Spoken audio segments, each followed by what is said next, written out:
अखबार में छपाई गई थी, वो अखबार और प्लॉटों की लिस्ट जो SROW के प्लॉट पहले ही स्कूलों पर चस्पा कर दी गई थी प्रत्येक गाँव में। तो जो तस्वीर आपको दिखाने के लिए यहाँ पहुंचे थे क्योंकि आज किसानों ने ठाना है कि आज पूरा यमुना एक्सप्रेस पे पूरी तरह से जाम किया जाएगा। तो जो राष्ट्रीय अध्यक्ष है लोक शक्ति के मास्टर सोरा सिंह वो पहुंच चुके हैं, आप देख सकते हैं। हालांकि जो मास्टर सोरा सिंह है वो आगे पहुंच चुके हैं और पुलिस और किसानों के बीच किस तरीके से झड़प यहाँ देखने के लिए मिलेगी आप देख सकते हैं। हजारों की तादाद में जो किसान है वो यहाँ इकट्ठे हैं और आज हजारों की तादाद में जो किसान पहुंचे थे वो सिर्फ और सिर्फ आर पार की लड़ाई करने के लिए पहुंचे थे, क्योंकि आज किसानों का जो मुद्दा था कि यमुना एक्सप्रेस में पूरी तरह से जाम किया जाएगा।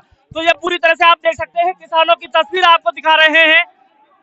आप देख सकते हैं ये मास्टर सोरा सिंह और तमाम प्रशासन आप देख सकते हैं पूरी तरह से झड़प दी जा रही है। पूरी तरह से यमुना एक्सप्रेस वे को जाम करने के लिए किसान निकले थे और धरने थे और पूरी तरह से जो प्रशासन है पूरी तरह से अलर्ट मोड पे दिखाई दे रहा है। और पुलिस प्रशासन के बीच ये झड़प, ये फरियादा कट की तस्वीर आपको दिखा रहे हैं। ये गौतम बुद्ध नगर के किसानों के बीच और गौतम बुद्ध नगर के प्रशासन के बीच ये झड़प आपको देखने को मिल रही है, क्योंकि मास्टर सोरा सिंह ने पहले भी बोला था कि अब की बार अगर कोई समाधान नहीं होता है तो पूरी तरह से यमुना एक्सप्रेस में जाम किया जाएगा। तो वही पढ़ने लेकर आज किसान बैठा जाता है यहाँ पे। नौजवानों को वो 5.5 लाख रुपए मिले अभी तक और ना पहले उसकी RMR की जितनी भी शर्तें हैं उनमें अभी 20% लोग रह रहे हैं, वो भी मांगे पूरी नहीं हुई। अगर हम तुम सब इधर उधर बिखर कर ही रहेंगे तो ये प्राधिकरण हमको बहुत बुरी तरह लूट कर रखेगा।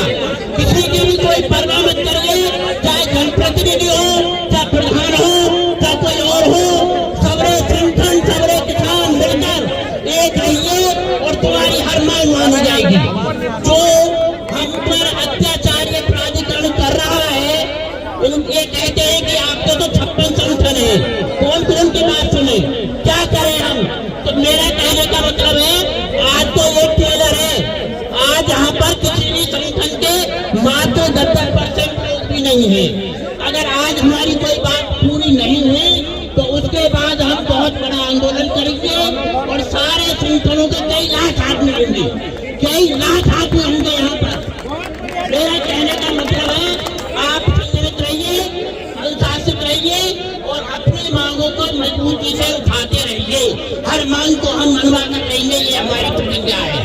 को प्रणाम करता हूँ।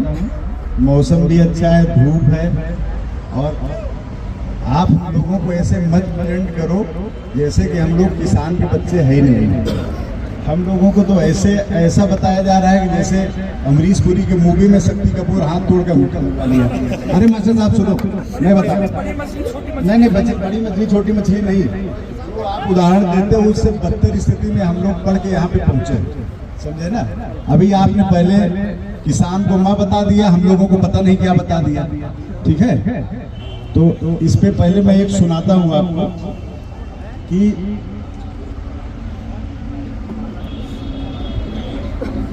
समुंदर माँ की ममता की भी गहराई न छू पाया। अभी सब बैठी है ना तो थोड़ा सुना दे, आप तो बहुत सुना दिए। समुंदर माँ की ममता की भी गहराई न छू पाया, हजारों लोगों ने इस बात को माना न ठुकराया। हमको थोड़ा फीवर है, ज्यादा नहीं बोल पाएंगे लेकिन उनको सुनाते हैं। और हमें बचपन में पापा ने उछाला था जो कंधों से, जेवर एयरपोर्ट को लेके है। हमें बचपन में पापा ने उछाला था जो कंधों से, जहाजों से भी उड़कर मैं वो ऊंचाई न छू पाया। तो हम लोग सब यही कहें, ऐसा मत प्रेजेंट करो कि लगे कि बाहर से आए। सुनिए दूसरा, यहाँ की इस महकमे की खूबसूरती क्या है कि कहीं गीता महकती है, कहीं कुरान जिंदा है, भले हो चीथड़े तन पर मगर ईमान जिंदा।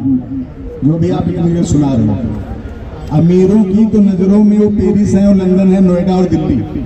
किसानों और मजदूरों में हिंदुस्तान जिंदा है। उसी बात को लेकर हम यहाँ आगे बैठे हैं और यही लिख के यहाँ पहुंचे हैं। India is the country of villages, so the progress of India depends on the country of villages. समझ में है ना। तो हम आपकी बात को उस दिन भी आए थे, सुने थे, समझे थे किसान का कोई काम ऑफिसरों के हाथ से हो जाए तो इससे अच्छा क्या है। हम लोगों को भी रात में 8 बजे के बाद नींद लेना होता है ना, तो उसको करके हम क्यों नहीं इसको करना चाहेंगे। ठीक है, तो क्या बारे में बताएंगे,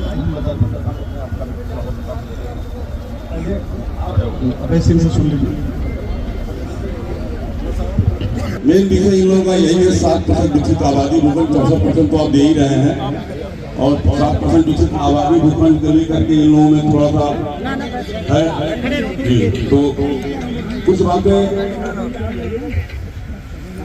अध्यक्ष जी ने जेवर एयरपोर्ट के विषय में उठाई, तो उनके विषय में भी मैं बता देना चाहता हूँ कि एयरपोर्ट के फर्स्ट फ्लोर पे जो विस्थापित प्लॉट है अध्यक्ष जी, उसका पूरा रजिस्ट्री का खर्च और रजिस्ट्रेशन फीस का खर्च 18 करोड़ 72 लाख रुपया सरकार ने भेज दिया है लोगों को। किसी भी किसान को रजिस्ट्रेशन का फीस नहीं देना है और न स्टाम्प देना है।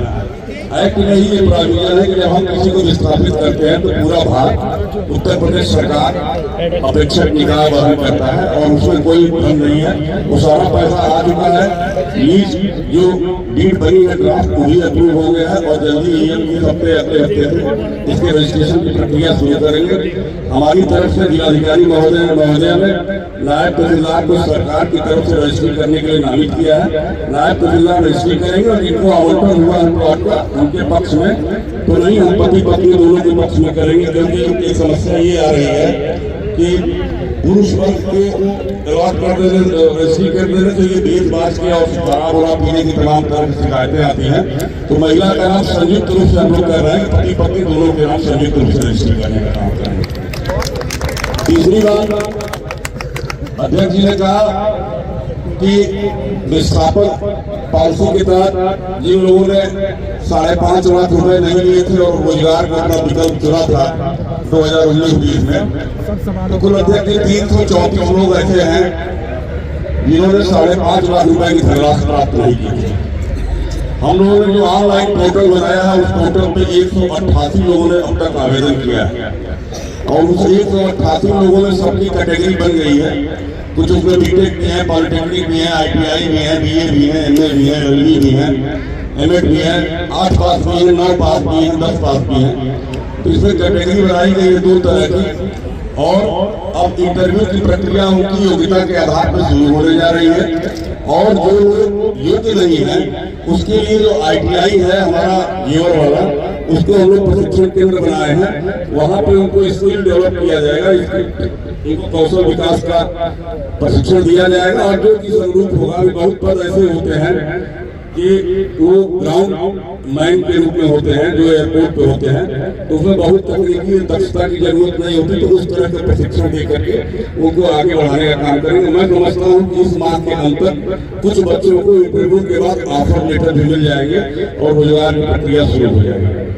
तीसरा विषय जो मक्स साहब ने उठाया कि विस्थापन नीति, अध्यक्ष जी आप भली भांति अवगत हैं कि विस्थापन एक चरण का पूरा हो चुका है।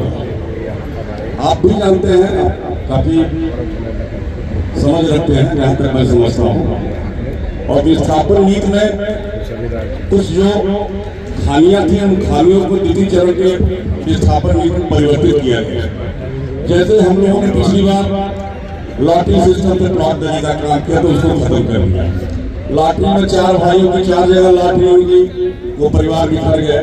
अब हमने निर्णय लिया कि हम सारे परिवार को एक जगह देंगे, परिवार में अगर मदद किए तो एक साथ मिल करके अपना बड़े प्लॉट साइज में अपना काम करें, अपना विकास करें, अपना जुलूस। पहले ही परिवार मौजूद है, हम सैद्धांतिक रूप से उनको लॉटरी निकाल के और कर दे रहे हैं। इसी प्रकार दूसरा निर्णय लिया कि सामाजिक और सांस्कृतिक पृष्ठभूमि के अनुरूप ही विस्थापन होगा। कोई 2 विभिन्न संस्कृतियों के लोग एक रूप से नहीं बताए जाएंगे। सबकी संस्कृति अलग अलग होती है, धार्मिक पृष्ठभूमि अलग अलग होती है।